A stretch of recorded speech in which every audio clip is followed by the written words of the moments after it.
6 tragic true stories of missing and kidnapped girls. Unsolved mysteries. 1. Amy Billig. Have you seen Amy? March 5th, 1974. 17-year-old Amy Billig, a bright high school student in Coconut Grove, Florida, came home for lunch around noon. She had plans later that night, plans any teenager might have. But first, she needed money. So she called her father, asking if she could stop by his office. She never made it there. Witnesses say Amy was hitchhiking, just a short distance away. Somewhere along that route, she vanished. The first clue surfaced quickly: her camera, discovered at the Wildwood exit along the Florida Turnpike. The photos inside, mostly overexposed. The few clear ones revealed nothing about where she had gone or who might have taken her. Detectives questioned her friends, her family, neighbors. Nobody had answers. And then, whispers began to surface. 12 days after Amy's disappearance, her mother Susan received a chilling tip. A violent motorcycle gang known as the Outlaws had been in town. They were notorious for abducting women, sometimes selling them, sometimes worse. Could Amy have been taken by them? Desperate for answers, Susan and her husband Ned arranged a meeting with 2 gang members. The bikers denied knowing Amy. But then they admitted something that made Susan's blood run cold. Yes, women had been kidnapped before. Yes, women had been sold. They promised to ask around, but no real answers came. 3 months later, Susan followed another lead to Orlando.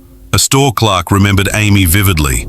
Always quiet, always escorted by bikers, always ordering the same thing: vegetable soup.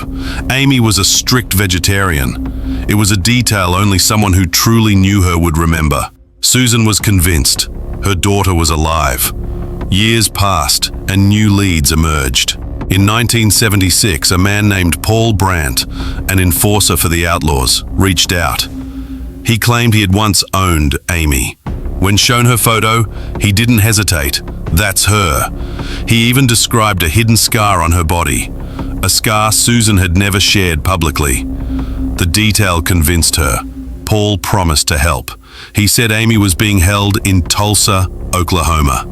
He even set up a meeting at a tavern, but when Susan arrived, chaos erupted.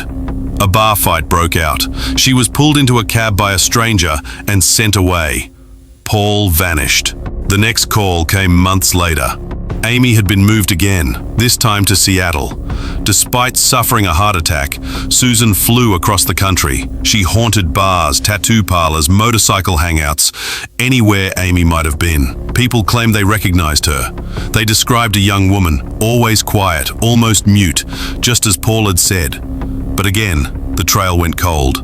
Leads trickled in for decades. Anonymous calls, strange tips. Even in England, a biker claimed he had a mute American girl he wanted to sell. Could it have been Amy? Nobody knew. Then, in December 1997, the story took a darker turn. Paul Brandt, the same outlaw who once claimed Amy had been alive, made a deathbed confession. He said Amy had never survived that first night. She had been drugged, assaulted, and killed at a party. Her body, he claimed, was dumped into the alligator-infested swamps of the Florida Everglades. 200,000 alligators. No remains, no trace. Authorities confirmed some details of his story matched, but others believed it was nothing more than manipulation, an outlaw's cruel joke, or his widow's ploy for money. Susan didn't know what to believe. She held a memorial service for Amy in 1998, but even as the years passed, even as her health faded, she never stopped searching. For 3 decades, she chased every lead, every whisper, every ghost of hope. On June 7th, 2005, Susan Billig passed away at the age of 80, without ever finding her daughter. And to this day, the mystery of Amy Billig remains unsolved.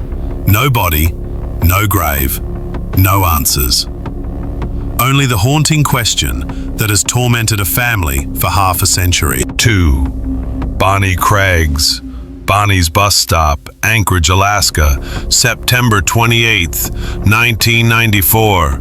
It was just after 5 a.m. when 18-year-old Bonnie Craig stepped into the freezing darkness. She was a freshman at the University of Alaska, bright, disciplined, and determined. Twice a week, she walked nearly an hour through empty streets to reach the bus stop that would take her to her early morning English class. But that morning, Bonnie never arrived. Hours later, her body was found floating in McHugh Creek, 10 miles from her bus stop. At first glance, it looked like a tragic accident. Investigators believe she may have fallen from the cliffs, but the truth was far more sinister. The autopsy revealed she had drowned, but not before suffering severe head injuries. And when her mother, Karen, saw her body, she noticed something police had overlooked. Defensive wounds carved into Bonnie's hands, marks of a desperate struggle. Karen refused to believe her daughter had wandered off into the night by choice. The creek was nowhere near her route. She had no car, no way of getting there. And disturbingly, her school belongings were missing. But police remained tight-lipped. For months, they withheld details, even the autopsy results. Karen was told Bonnie had not been sexually assaulted, only to discover 6 months later that DNA evidence had in fact been recovered. Evidence the police dismissed as possibly consensual. Desperate for answers, Karen began her own investigation. One informant told her something chilling. Bonnie may have been targeted because of undercover work she had done with police in a previous sting operation. The sting had led to the arrest of several members of a drug organization. The very next day, after some of those men were released from jail, Bonnie was murdered. Karen took the information to investigators, but when she refused to expose her source, the lead detective reportedly ignored the tip. To her, it felt like the case was slipping into silence. But then, new suspicions arose. A professor of Bonnie's reached out to her mother a year later. She was deeply unsettled by the behavior of one of her students. On the morning of Bonnie's death, he arrived to class late, his clothes damp, his body reeking of cologne, as if he were trying to mask something. After Bonnie's murder was announced, the tone of his writing in class took a disturbing turn. For a time, suspicion swirled around him, but DNA and his alibi eventually ruled him out. For years, the case remained cold. Witnesses recalled seeing Bonnie on her walk. Others claimed they saw her at the bus stop. One neighbor noticed a car idling in the early morning hours. The DNA belonged to 36-year-old Kenneth Dion. At the time of the discovery, he was already behind bars in New Hampshire for armed robberies. Back in 1994, when Bonnie was killed, Dion had been living in Anchorage. He was fresh out of prison, on probation, and armed. Police believe he picked Bonnie up that morning as she walked to the bus stop. When confronted, Dion changed his story. First, he denied even knowing who Bonnie was.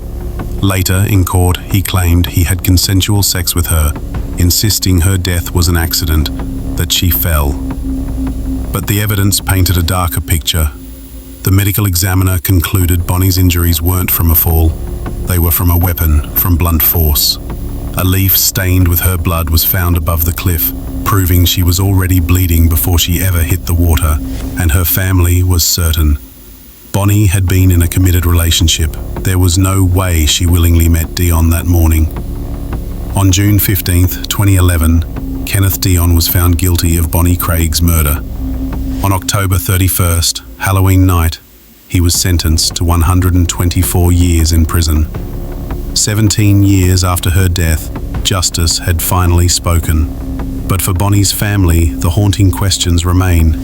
Why was the case mishandled? How many chances were lost?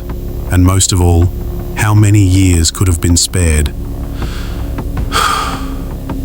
if someone had just listened to her mother? 3. Carrie Lynn Nixon. I'll be right back. In the summer of 1987, the quiet town of Ausable Forks, New York, nestled in the shadows of the Adirondack Mountains, was the kind of place where nothing ever really went wrong. Families left doors unlocked, children played freely in the streets, and the thought of evil lurking nearby felt impossible. But on the night of June 22nd, that illusion shattered. At 9:30 p.m., 16-year-old Carrie Lynn Nixon left her home to run a simple errand for her father. A quick trip to the local market, just a few blocks away. She bought a few groceries, exchanged change with the cashier, and headed home with the bag in hand. At 10:05, a neighbor saw her, walking the familiar path toward her house. Just minutes later, at 10:10, a group of boys passed the same route. But Carrie was gone, vanished. Somehow, in the span of 5 minutes, and just 700 feet from her front door, Carrie disappeared without a trace. By morning, her mother's screamings broke the silence of Ausable Forks when she realized her daughter had never come home. Police swarmed the town. Air searches, ground searches, hundreds of volunteers combing 50 miles of forest and fields, but there was nothing. No footprints, no signs of struggle, no Carrie. At first, investigators wondered if she had run away. In letters to friends, Carrie had dreamed of living somewhere far away, Hawaii, Florida, maybe California. But the facts didn't line up. She had left home in sweatpants, carrying groceries for her father. Her savings were untouched in her bedroom, and by all accounts, Carrie adored her family. Running away didn't make sense. Her father believed something far darker had happened, that someone had pulled up beside her that night and Carrie had stepped into a car, either willingly or by force. For years, false leads tormented the family. An anonymous letter sent them chasing shadows in South Carolina. A supposed sighting in a small town led nowhere. Even a girl in a concert crowd, spotted on a New Kids on the Block videotape, ignited false hope that their daughter might still be alive. But every lead collapsed. And as time dragged on, Ausable Forks returned to uneasy quiet. Carrie's absence became a ghost that haunted the town. Then, nearly 7 years later, the nightmare returned. In 1994, police finally learned the truth. 29-year-old Robert Anthony Jones, a local man with a history of violence, was identified as a suspect after a string of bank robberies. Under pressure, his wife revealed a chilling confession. Jones had kidnapped Carrie. He admitted he followed her from the market that night, forced her into his car at gunpoint, and drove her to a remote cabin. There, he assaulted her for hours.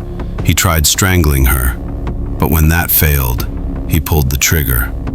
Carrie was just 16. He buried her in a shallow grave in the woods, less than 10 miles from her home. And in a twist almost too horrifying to believe, every year after a murder, Jones returned to that site. He brought his family on picnics near Carrie's grave, pretending it was nothing more than a family outing, while secretly checking to make sure her body was still hidden beneath the earth. When troopers followed him back to the burial site in January 1994, they found exactly what her parents had feared for years: Carrie's remains. Her clothing, her shoes, even the groceries she had bought for her father that night. Robert Jones was sentenced to life in prison, and though he has sought parole multiple times, Carrie's mother attends every hearing, reliving her nightmare to ensure that the man who destroyed her family never walks free. Carrie Lynn Nixon was 16 years old, and all she had promised her parents that night was that she'd be right back. 4. Sierra Lamar. Sierra is missing. 15-year-old Sierra Lamar stepped out of her home in Morgan Hill, a quiet community on the edges of San Jose, California. She was supposed to walk to a nearby bus stop, catch a ride to Ansobrado High School, and begin a normal Friday. But Sierra never made it to the bus stop. She never made it to class. Her mother discovered the truth the hard way, through the school's automated attendance system. Sierra was absent. Panic set in. She called the police.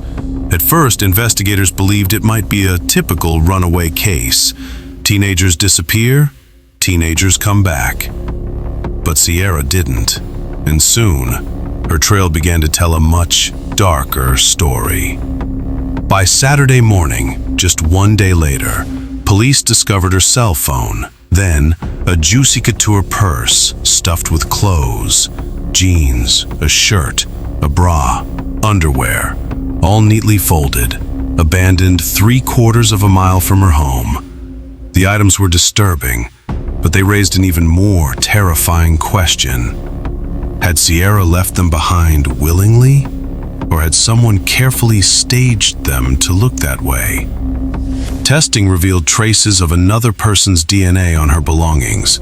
That DNA led straight to a name: Antolin Garcia Torres. Just shy of his 21st birthday, Garcia Torres was already on police radar. The morning Sierra vanished, surveillance cameras captured him leaving his trailer only minutes before she was last seen. He told investigators he was going fishing, but instead of fish, investigators would later argue he had been hunting for something else. Garcia Torres lived only 7 miles away with his pregnant girlfriend and his mother. Despite his DNA being linked to Sierra's clothing, he pled not guilty.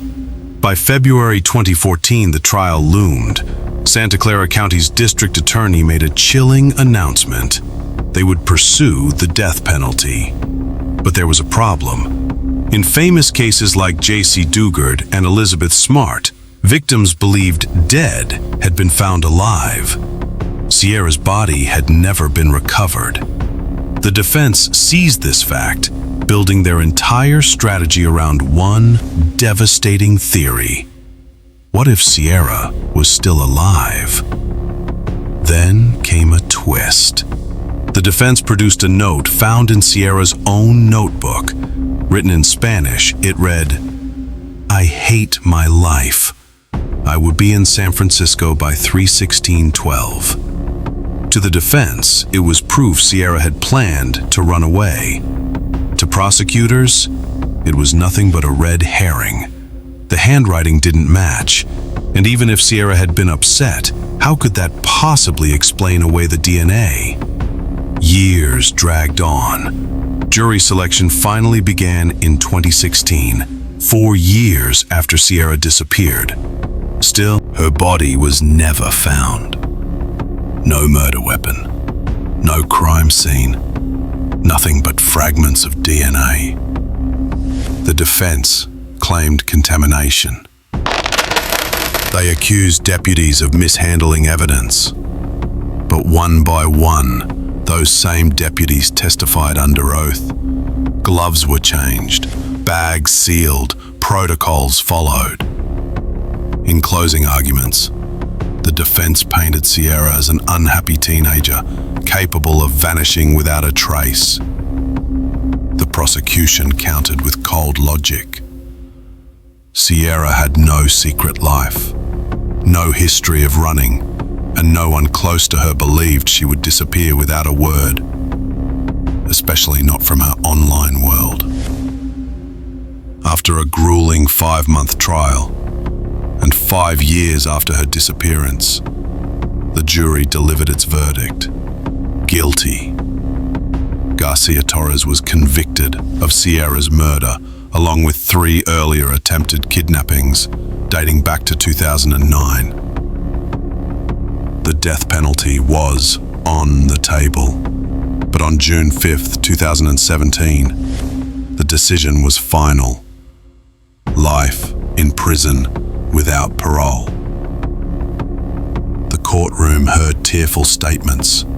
Sierra's parents, her best friends, her teachers, all remembering a girl full of humor, light, and life.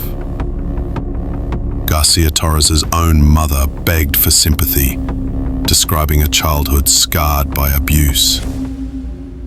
But the jury remained unmoved.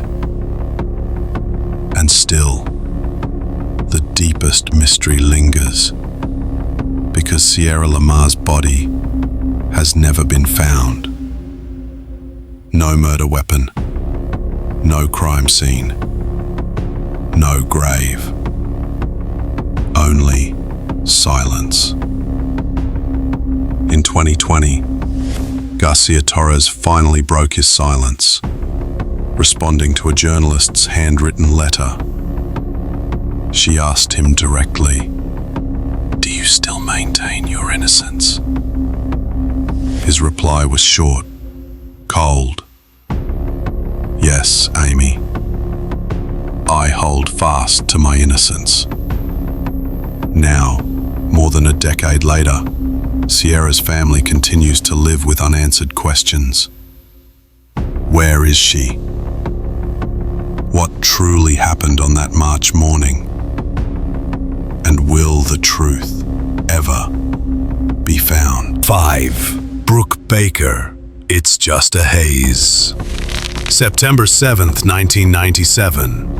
19-year-old Brooke Baker, an ambitious journalism major at Vincennes University, was found dead inside her off-campus apartment. Her brother made the discovery, a sight no family member should ever endure.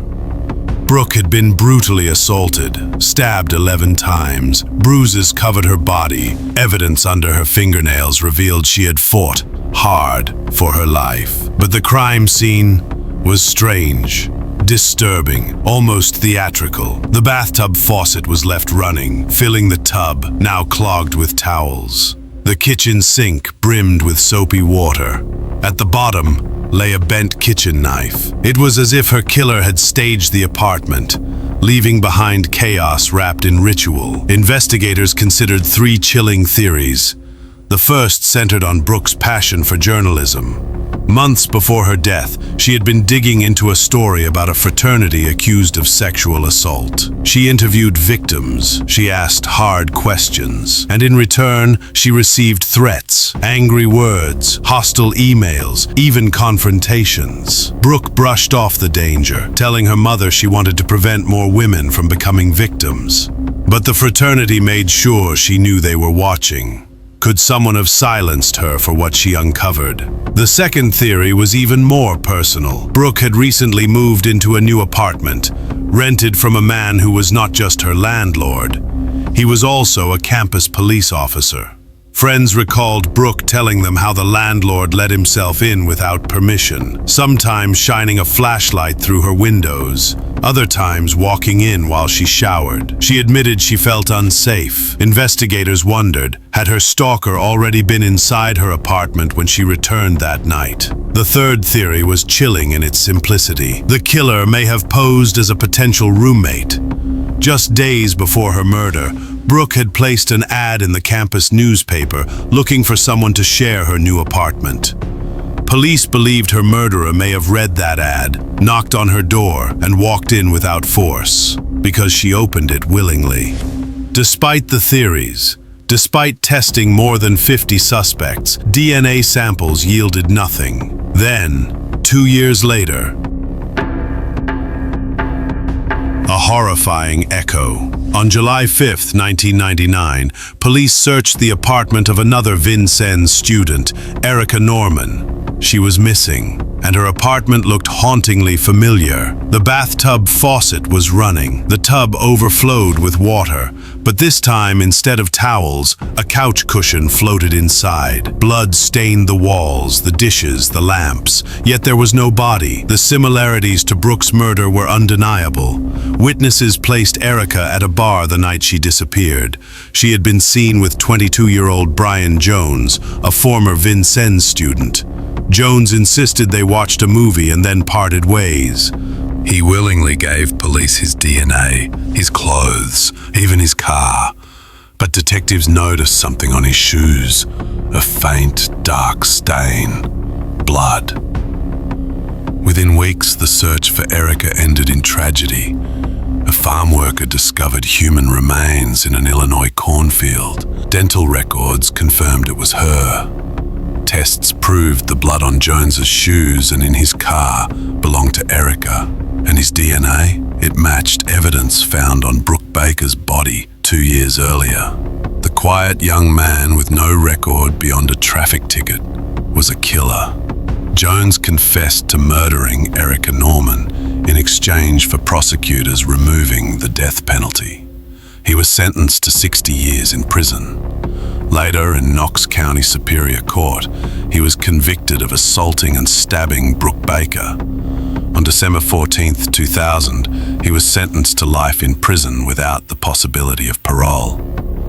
2 women, 2 nearly identical murders, both silenced by the same man, and yet questions linger. Why the running water? Why the staged apartments?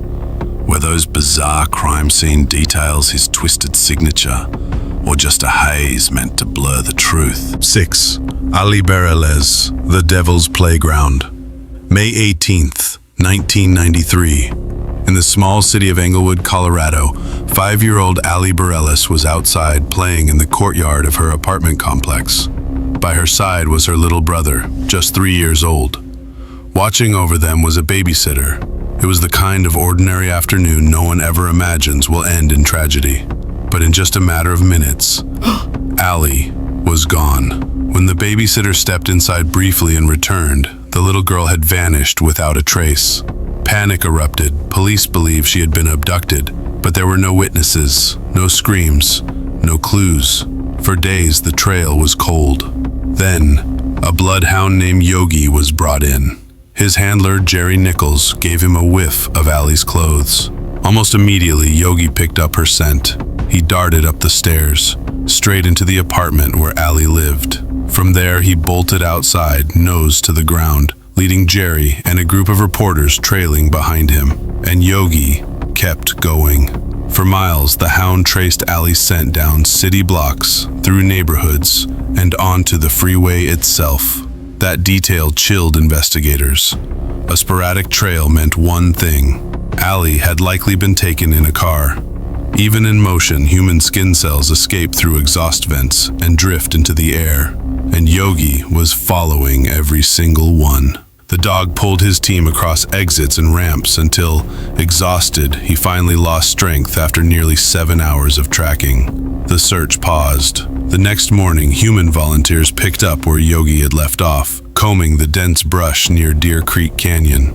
And within an hour, the nightmare ended. Stuffed into a khaki duffel bag tossed off a 20-foot embankment, they found Ali's body. She had been less than 2 miles from where Yogi stopped. Without him, she may never have been found at all. Ali's family, shattered, later created a foundation in honor of Yogi and bloodhounds like him, dogs that could give families answers when humans failed. But Ali's story didn't end in 1993. For years, her killer remained a ghost. Then, in 2011, nearly 2 decades later, DNA testing brought his name to light. Nick Stauffer. At the time of her abduction, Stauffer had been living in the very same apartment complex as Ali. He had only been there 3 weeks before she disappeared, and then abruptly moved to California just days after her murder. Detectives uncovered more. He made flight reservations the very morning Ali vanished. His alibi, being with neighbors when she disappeared, collapsed under scrutiny. Phone records proved he never made the calls he claimed. And, chillingly, friends admitted Stauffer owned a duffel bag eerily similar to the one Ali had been stuffed inside. Even the fibers on Ali's blouse matched the carpet in Stauffer's apartment. But justice never came. Before he could ever face trial, Nick Stauffer was found dead in his Phoenix apartment of a drug overdose. Alone. Already 2 days gone when police discovered him. For Ali's family, it was a cruel ending. The man who stole their little girl's life escaped accountability, not through cunning, but through death. And today, the shadow of Ali's disappearance lingers over Englewood, a reminder that even the most ordinary places can become the devil's playground.